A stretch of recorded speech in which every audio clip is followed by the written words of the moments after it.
Oke, kembali lagi bersama saya dengan rangkaian kata-kata cerita.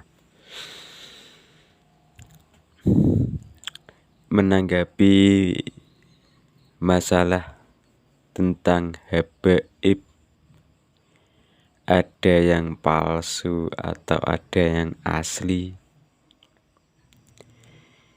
maka berdasarkan kembali lagi Pancasila, saya sebagai warga biasa merasa perlu menanggapinya.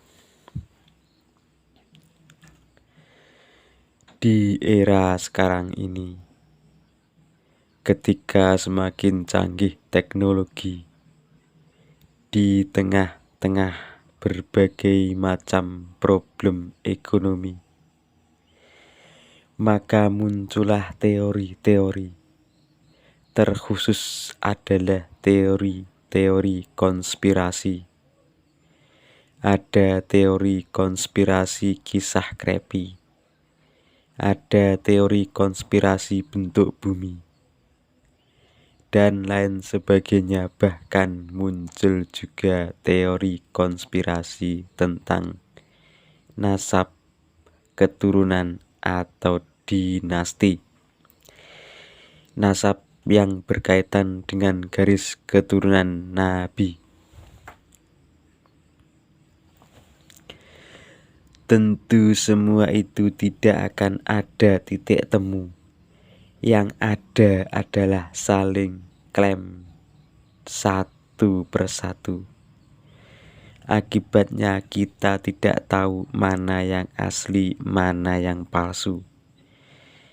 Akhirnya timbullah polemik dan berseteru. Ada yang mengatakan tes DNA itu perlu, namun ada juga yang mengatakan nggak usah dilakukan hal itu. Lalu muncullah opini-opini liar, bercampur dengan simpang siur informasi yang samar-samar. Ada yang bilang yang palsu itu ceramahnya kasar-kasar. Ada yang bilang yang palsu itu omongannya barbar. Ada yang bilang yang palsu itu yang mengatakan kastanya sejajar kaisar dan menganggap pribumi kaum jongos proletar, dan lain sebagainya. Opini liar berkeliaran di depan dan di belakang layar. Sebenarnya mau keturunan siapa bukan masalah, bukan perkara, bukan problema. Mau dari Arab, Yaman, atau Yordan, boleh-boleh saja.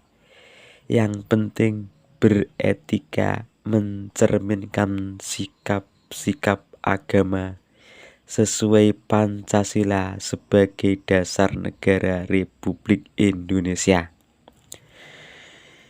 Mungkin kita perlu waspada, namun tidak perlu terlalu cemas. Perkataan-perkataan mereka bisa dicerna, bisa diulas. Aktifkan akal dan pikiran secara bebas dan luas.